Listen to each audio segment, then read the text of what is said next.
He absolutely does, unlike others. But when you look at this, his work throughout his years, he was in the trucking business. There were a lot of big trucking companies that have come and gone. He's still here. He still has 6,000 to 8,000 trucks on the road every day. So there's 6,000 or 8,000 families that would not be working had it not been for his decisions along the way of staying in business. So, is he a tough businessman? Absolutely. Has he done a lot of good things throughout his life? He's kept 8,000 families employed and working.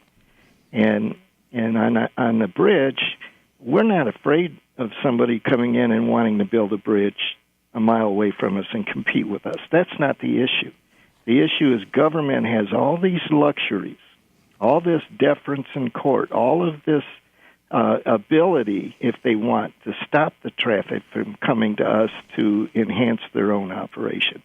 We are not afraid of a private operator coming in, setting up shop a mile away from us and competing head-to-head. That's not an issue.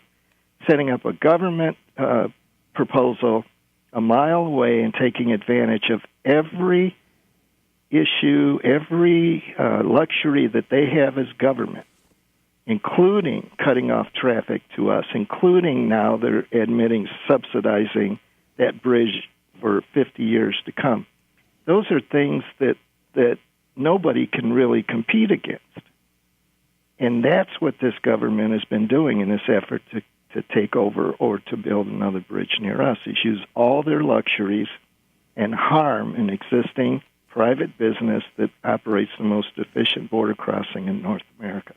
That's not a way to run business in Michigan or the U.S. No, it's not. In fact, Dan, responding to every business person I'm aware of, big business person, I think is pretty tough. To get to a certain level, a lot of tough decisions, maybe some unpopular decisions.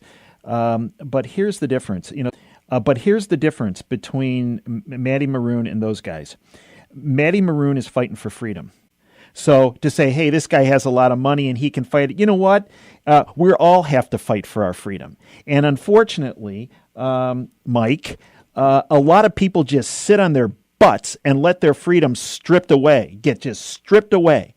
So, there are a lot of big shooters that are just letting it happen. And I got to give Maroon a lot of credit for standing up against these goons. So, Dan, what's the status? Okay, so you have this appeal. So the second span of the Ambassador Bridge, is that essentially on hold until this appeal happens, or what happens now?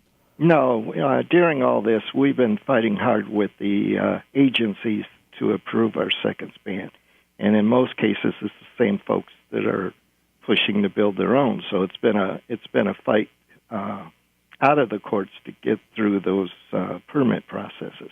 But we're at the edge of that being done. In fact, I'm meeting on Monday with the Canadian environmental folks to see if we're finished now. They've done everything they could, putting up hurdles to slow us down. At the same time, they expedited all of theirs. But we've worked hard through that process, knocking down those hurdles as they come up. And I think we're right at the edge of getting our approval just to go ahead and move forward. Well, Dan, I truly thank you for everything that you're doing, because your battle is not only a battle for your company, it is truly a battle for every Michigander's and every American's freedom and liberty. Thank you, Dan. Thank you, Dave. Folks, you're listening to Operation Freedom. I'm Dr. Dave Janda. We're broadcasting live from Wham Talk 1600's Freedom Bunker. We're here every Sunday from 3 to 5 Eastern.